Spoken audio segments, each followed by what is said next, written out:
Tara mga pare koy, magluto tayo ng masarap na crispy kare-kare at sigurado akong magugustuhan ng buong pamilya nyo to mga pare koy. Kaya panoorin ang buong video paano natin to iniluto. Tara, nyamanakan sakan! Meron na tayo ditong pinalambot na 1 kilong pork liempo.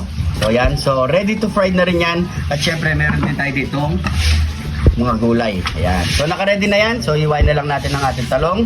Okay na rin ang ating sitaw, okra, bawang sibuyas at syempre pampasarap, peanut butter. Kung nalata nyo, wala tong pusong mga pare ko. Okay lang yan. Ang importante, nasa puso natin pagluluto. Sasarap yan.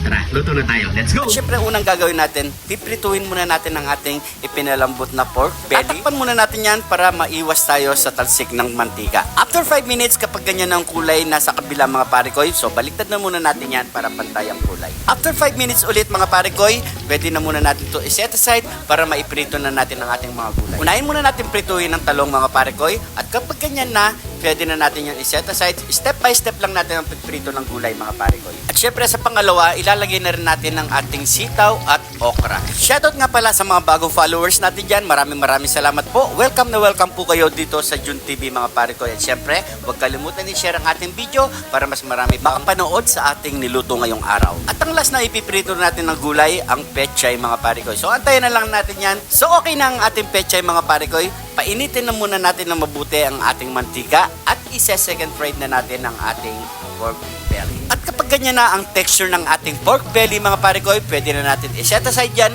at magsimula na tayong mag-gisa.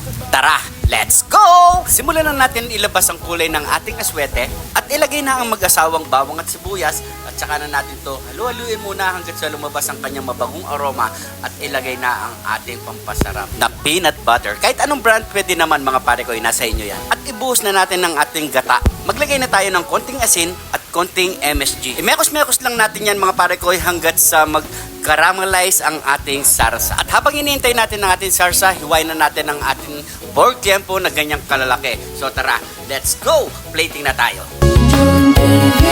Tikman mo na to, namanakin sa akin. Eto na, kain na po tayo mga parikoy. Thank you Lord sa masarap po na pagkain. Ayan, grabe. Sa itsura pa lang talagang matatakam ka na mga parikoy.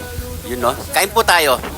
Grabe, napakasarap. Sarsa pa lang, ulam na. Gusto ko lang i-shoutout si Boss Dan Bondok ng UK at si Parikoy Jojo De Jesus ng Marisol, Angeles City. Baka pwede pong palambing, pa-share na lang po ang ating video para mas marami pang makapanood sa ating niluto ngayong araw mga Parikoy. Pa-like and share na lang po mga Parikoy. Sa mga hindi pa naka-follow, mag-follow na para updated po kayo sa mga bago nating ilalabas na video. Maraming salamat. Gusto ko lang i-shoutout ang ating mga bayaning OFW natin dyan sa mansulok ng mundo. Lagi po kayong mag-iingat. At sa mga gustong magpa-shoutout, paki-comment lang po sa baba. Next episode po, masya-shoutout po kayo. At sa mga kaparikoy natin dyan, pwede pong pa-support ang ating TikTok at YouTube channel mga parikoy, June TV. At gusto ko lang pasalamatan ang mga solid na nagsishare ng ating mga video mga parikoy. Sobrang appreciate ko yan. Napakalaking bagay na yan mga parikoy. At sa mga laging nag-aabang sa ating mga video, maraming salamat po. Sa mga kaparikoy natin dyan na gusto mag-request ng lulutuin natin next episode mga parikoy, i-comment nyo lang po sa baba. Maraming salamat sa panonood. Ingat po kayo lagi dyan. God bless po.